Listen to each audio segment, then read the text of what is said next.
la France n'est pas bonne conseillère en Afrique. Ni aujourd'hui, ni hier. Nos dirigeants sont soumis à cette pression-là que nous ignorions. Et la réalité, c'est ça, quand on parle de France Afrique. C'est une réalité. C'est une réalité. C'est une réalité. Et quand vous découvrez ça, vous êtes étonné. Mais vous êtes dans la contrainte, ici, là, dans nos pays de l'Afrique francophone. Même l'ordre du jour du Conseil des ministres, il fallait le soumettre à la France. Hein? À aucun moment, le président Gbagbo n'a mérité de se retrouver à La Haye, ni Blé Goudé, ni moi en prison. On a dû se réfugier dans les sous-sols de la résidence à cause des bombes qui nous tombaient sur la tête. Ouais. Et le président Gbagbo a été acculé par la communauté internationale. Et bon. Est-ce qu'il a trop cédé selon vous? Je pense oui. Madame Simone Gbagbo, aujourd'hui, vous êtes libre, vous êtes candidat à l'élection présidentielle. Laurent Gbagbo est rentré en Côte d'Ivoire, Charles Blé Goudé aussi. Est-ce qu'on peut penser, avec tous ces éléments que je viens de citer, que la Côte d'Ivoire est réconciliée? Ceci dit, ça ne suffit pas pour dire qu'il y a réconciliation. Parce que pendant la crise ivoirienne, nous avons connu des morts. Vous savez, bien avant que l'AES se soit trouvé dans l'obligation de se créer, de se réformer comme nous le connaissons aujourd'hui, déjà, à l'époque, nous estimions qu'il est extrêmement important de construire ensemble la sous-région. Dans cette vidéo, nous allons écouter Simone Gbagbo, ex-première dame de Côte d'Ivoire et actuellement candidate à la présidentielle de 2025. Elle va parler de son expérience en tant que femme d'homme politique. Elle va parler de ce qui s'est passé.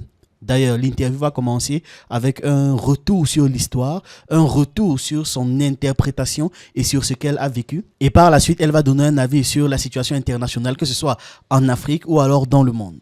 Une excellente interview. J'ai pris quelques extraits, les plus pertinents que je vous présente. Donc, on regarde ça et on se retrouve en fin de vidéo. Si vous permettez, je veux, au début de cette émission, qu'on fasse un peu d'histoire. Parce que pour une fois qu'on vous a, il y a des zones d'ombre qu'on aimerait pouvoir éclaircir avec vous, clairement. Je vous écoute. Qu'est-ce qui, selon vous, marque la véritable rupture politique entre vous et l'ex-président Laurent Gbagbo? Parce qu'on entend beaucoup de choses, mais on a du mal à cerner ce qui s'est réellement passé.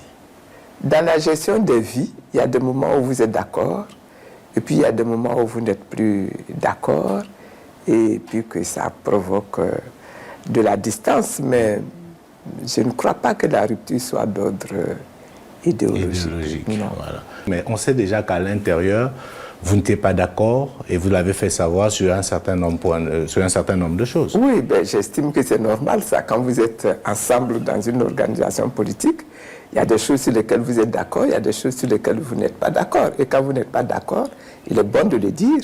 C'est qu'on fait la critique interne. Voilà. Alors, à ce moment-là, si on revient sur le passé, selon vous, quelle est la plus grosse erreur qu'a commise Laurent Gbagbo? Je pense que dans ce problème que nous avons connu en Côte d'Ivoire, le président Gbagbo a été acculé par la communauté internationale à aller à des élections, alors que la situation ne se prêtait pas à des élections. Mais il a été vraiment acculé, non seulement à aller à des élections, mais accepté Alassane Ouattara comme candidat à ces élections-là. Et je dois dire que le président Gbagbo a été tellement désireux de réussir à réunifier le pays, à sortir de la guerre dans son pays, que finalement il a cédé pour pouvoir mettre fin à cette division qu'il y avait dans le pays. Et bon. Est-ce qu'il a trop cédé selon vous? Je pense oui. Je pense oui. Qu'à la fin, Il a cédé, mais est-ce qu'il pouvait faire autrement que de céder? Je n'en sais rien. Alors, qu'est-ce que vous répondez à ceux qui pensent que la plus grosse erreur de Laurent Gbagbo à ce moment-là, c'est d'avoir cru à la France, notamment aux dirigeants français? Je leur dirais que la France n'est pas bonne conseillère en Afrique. Ni aujourd'hui, ni hier. Voilà ce que je dirais. Alors, je voulais qu'on fasse ce petit point d'histoire parce que c'est une histoire qui n'est pas terminée, Madame Simone Gbagbo. Aujourd'hui, vous êtes libre, vous êtes candidat à l'élection présidentielle. Laurent Gbagbo est rentré en Côte d'Ivoire, Charles Blé Goudé aussi. Est-ce qu'on peut penser, avec tous ces éléments que je viens de citer, que la Côte d'Ivoire est réconciliée? Réconciliée? Oui.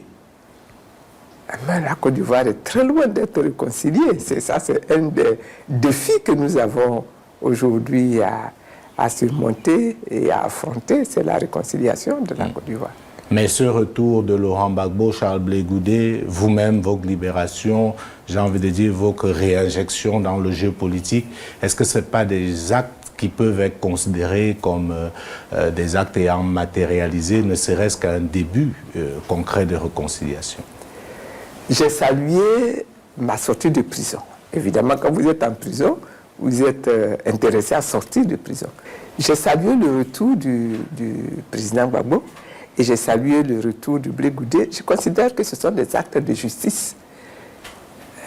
À aucun moment, le président Gbagbo n'a mérité de se retrouver à La Haye, ni Blé Goudé, ni moi en prison.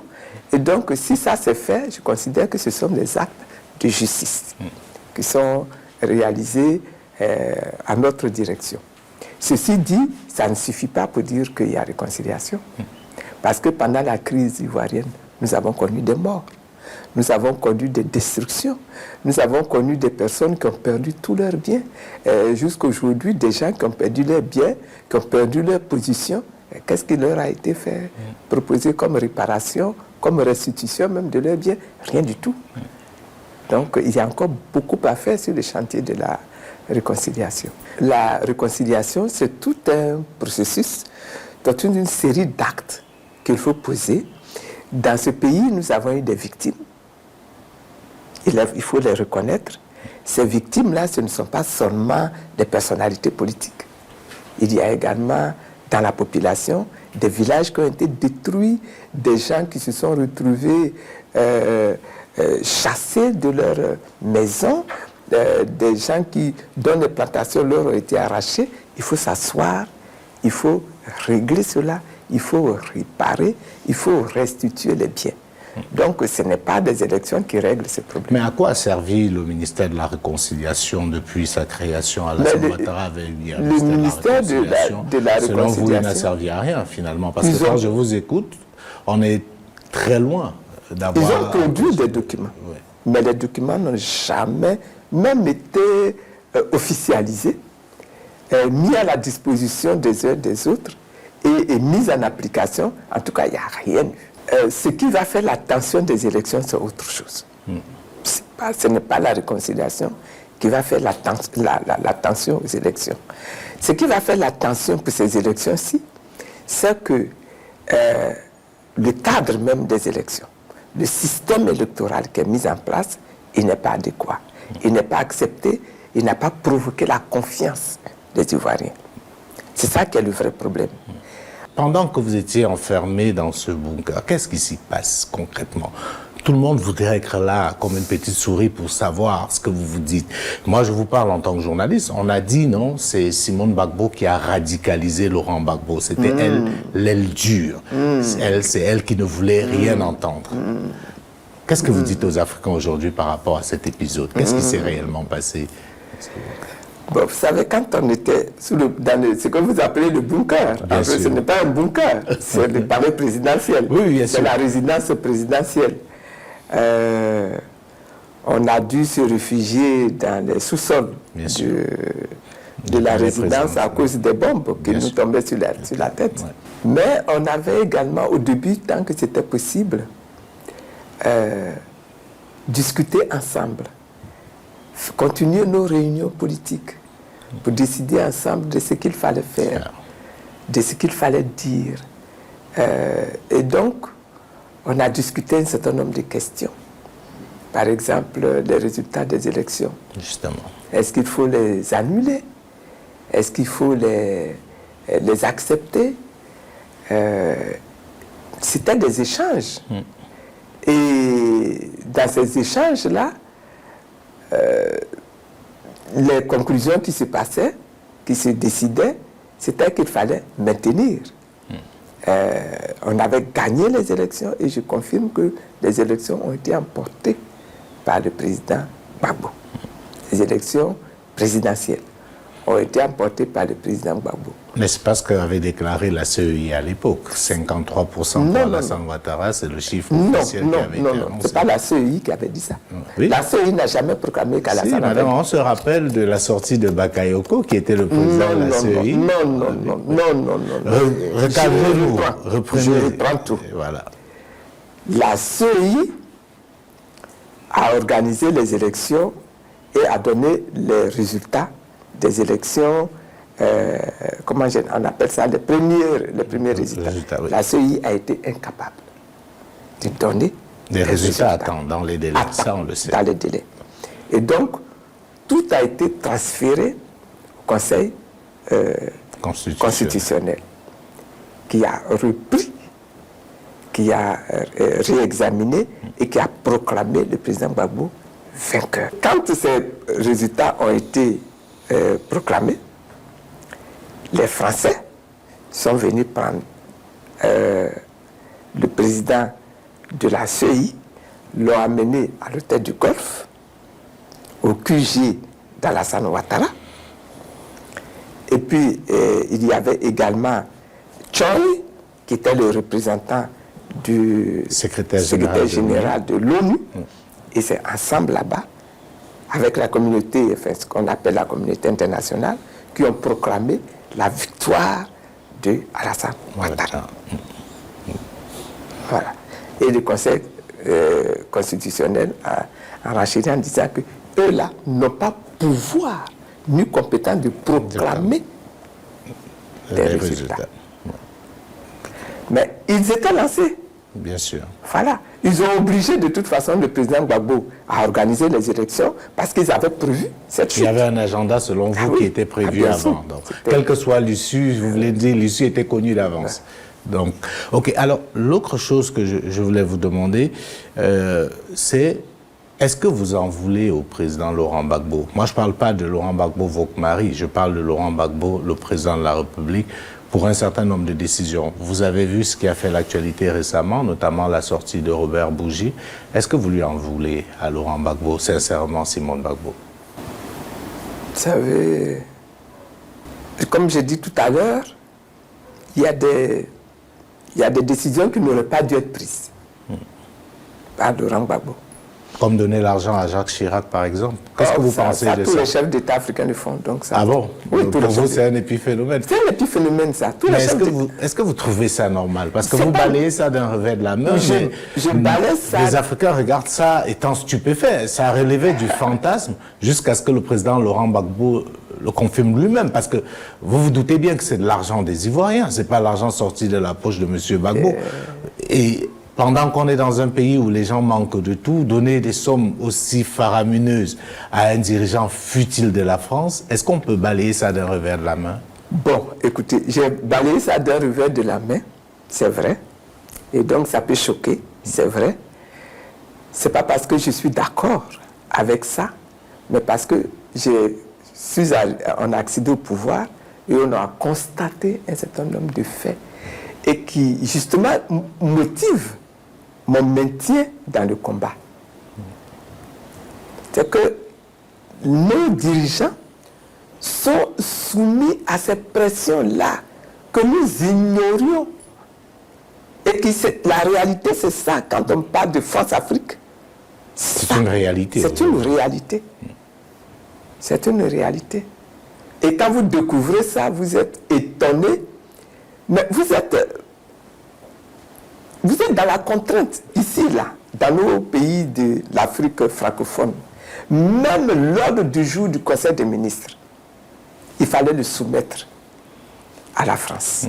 Et c'est la France, c'est le gouvernement français qui vous dit, dans votre ordre du jour, traitez cette question. Ne traitez pas telle question. Et si vous traitez telle question, traitez cette question-là dans ce sens. Et les chefs d'État africains ont exécuté ça pendant des années. Et ceux qui ont refusé d'exécuter ça, soit ils ont été tués rapidement, soit ils ont fait l'objet du coup d'État, dont le président Gbagbo a fini par être victime d'un coup d'État ici. C'est ça. Vous savez, Laurent Gbagbo était justement celui qui était présenté comme l'incarnation de l'ancien France-Afrique. Oui. On savait qu'il se battait contre la France et que toutes ces misères venaient justement de ce combat-là. Donc, vous comprenez qu'il y a comme un paradoxe quand on se rend compte que c'est le Gbagbo anti-France-Afrique qui se retrouve à donner des milliards à Jean Chirac. Ça a brouillé un peu, à mon sens. Je comprends ça, je comprends ces réactions. Donc, les gens ont eu le sentiment d'un double discours. Un discours populiste en public et en réalité, on continue avec les mallettes en dessous de table. Oui, oui. Ça, je comprends tout ça. Ouais. Et je comprends et je pense que c'est assez normal que des gens réagissent comme ça. Mais quelquefois, vous cédez à ça pour avoir, comme si vous lâchez du lest pour pouvoir vous focaliser sur quelque chose que vous considérez comme plus essentiel. C'est ça. Mais il y a eu des milliers d'Ivoiriens qui ont perdu de la vie. Je suis d'accord. Parce qu'ils y croyaient. Je suis d'accord avec vous.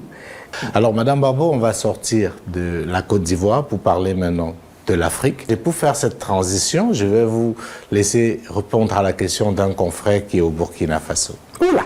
Bonjour, Madame Simone Yves Gbagbo, je suis Geoffroy Va de la télévision True TV. Je viens avec une question à deux volets. L'on connaît ce qu'a été votre combat, surtout aux environs des années 2010, sur certaines questions de souveraineté, comme la présence de bases étrangères, notamment françaises, sur les sols africains, le débat sur la monnaie, l'affranchissement de certains carcans.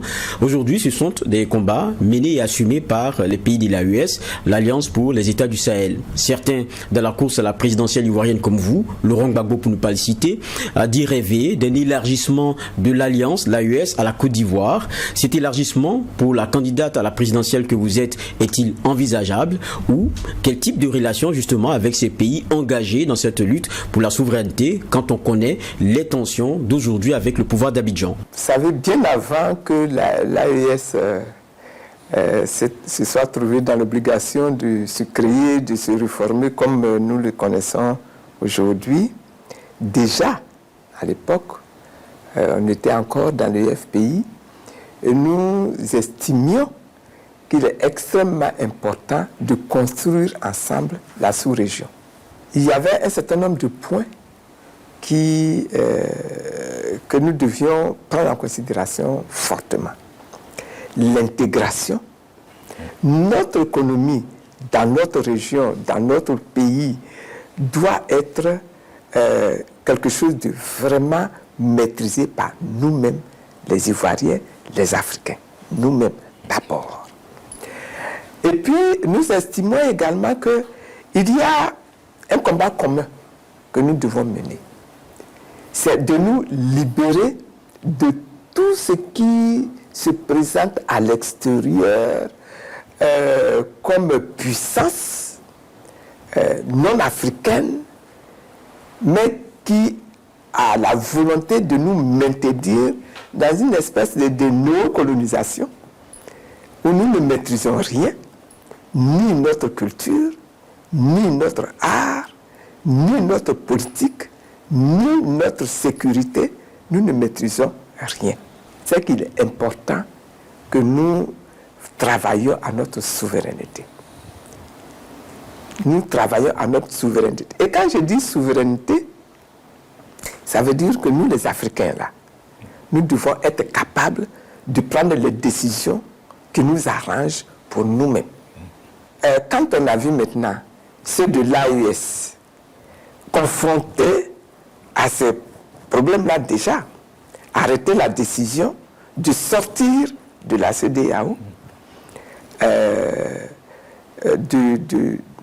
de se bâtir une nouvelle entité commune. Qui est aujourd'hui une confédération. Voilà, qui est une confédération commune.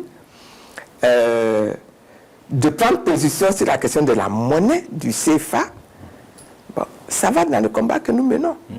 Alors la question de mon confrère, c'est de savoir, est-ce que vous, à la tête de la Côte d'Ivoire, vous rejoignez l'AES aussi? Pourquoi pas? Mais ce qui est sûr, c'est que de toute façon, on ne peut pas rester indifférent à ce qui se fait au niveau de l'AES. Et donc, il y aura à discuter avec l'AES. C'est forcé. Beaucoup de gens pensent que pour la Côte d'Ivoire, c'est quelque chose d'inenvisageable, parce que la Côte d'Ivoire est un peu comme qui dirait l'enfant chéri de la France-Afrique. La France a tellement d'intérêt en Côte d'Ivoire que laisser la Côte d'Ivoire prendre le chemin qu'a pris les pays de l'AES ne semble pas quelque chose d'envisageable. Mais la Côte d'Ivoire ne vit pas sur la Lune. Elle vit dans la sous-région. Et elle est obligée même d'avoir des relations avec ses voisins, d'avoir de bonnes relations avec ses voisins. Sinon, comment est-ce qu'elle va s'en sortir toute seule avec la France? C'est pas possible. La France est trop loin. Il est obligatoire aujourd'hui que l'Afrique sorte de la France-Afrique. C'est obligatoire que l'Afrique sorte de la France-Afrique. Et c'est pour ça que j'insiste sur la question de souveraineté. La France est en train de reculer, mais il y a une puissance qui progresse. Ne serait-ce que sur le point de vue militaire, c'est la Russie. Devrait-on avoir peur de la Russie, comme certains veulent le faire croire? Moi, je pense que nous, les Africains, là, nous ne devons avoir peur de personne. De personne. Nous ne devons avoir peur de personne. Ni de la France, ni des États-Unis, ni de la Russie, ni de la Chine. Nous ne devons avoir peur de personne. Nous devons nous forger un mental de souverain, préoccupé par la réalité de leur pays, de leur peuple, de leur nation, des intérêts de leur pays, de leur peuple, de leur nation, et faire des propositions à toutes ces grandes puissances-là. Et que ces propositions doivent tenir compte des intérêts propres de nos pays. La volonté de souveraineté, c'est d'abord une décision qu'on doit prendre. On doit être convaincu que la souveraineté là, est une clé pour nous. Une clé que nous ne pouvons pas nous permettre de galvauder, de laisser de côté. Il faut que déjà nous soyons habités par cette pensée-là. Si nous sommes habités par cette pensée, le reste va se construire. L'unité de l'Afrique, là, elle va se construire. Vous voyez déjà, vous avez pris tout à l'heure l'exemple de l'AES. Bien sûr. Mais c'est pour vous un début, un bon début. C'est un bon début. Mais l'AES se construit sur la base des réalités que ces peuples-là vivent, que ces nations-là vivent. Mais c'est cette réalité-là que les nations vivent, nous allons vivre en Côte d'Ivoire. Comment est-ce que vous vivez tous ces chamboulements que le monde est en train de vivre et comment vous interprétez cela? Je pense qu'il est bon que les choses changent dans le monde. Pendant des décennies entières, le monde a été conduit, dominé par l'Occident. Et avec une économie de l'Occident, avec une politique bancaire de l'Occident, avec une politique sécuritaire bâtie par l'Occident. Et je pense qu'il est bon, pour que l'Afrique même puisse émerger, que le pouvoir de l'Occident là soit diminué. Comme vous l'avez dit tout à l'heure, les Africains seuls ne pourront pas réussir, n'est-ce pas, ce combat-là. Et donc, l'arrivée des BRICS, c'est une bonne chose. Comme vous dites, ça permet de multipolariser. Et donc, de remettre tous les pouvoirs là, de les remettre en action pour ramener tout à un niveau qui va pouvoir être supportable par les Africains et qui va permettre aux Africains, parce que les Africains doivent aussi mener ce combat-là à leur propre niveau, provoquer leur propre émergence, provoquer le renforcement de leur propre capacité de leur propre pouvoir pour que l'Afrique apparaisse. Ce que tout le monde dit aujourd'hui, c'est la saison de l'Afrique. Voilà, c'était tout pour cette vidéo. Dites-moi ce que vous en pensez. Comme je l'ai dit, elle a abordé ces sujets avec une certaine profondeur. Elle a donné ces vérités-là que nous ne connaissions pas forcément, son point de vue et son approche globale de la situation. En tout cas, on lui souhaite bonne continuation et à vous, je vous dis à une prochaine vidéo.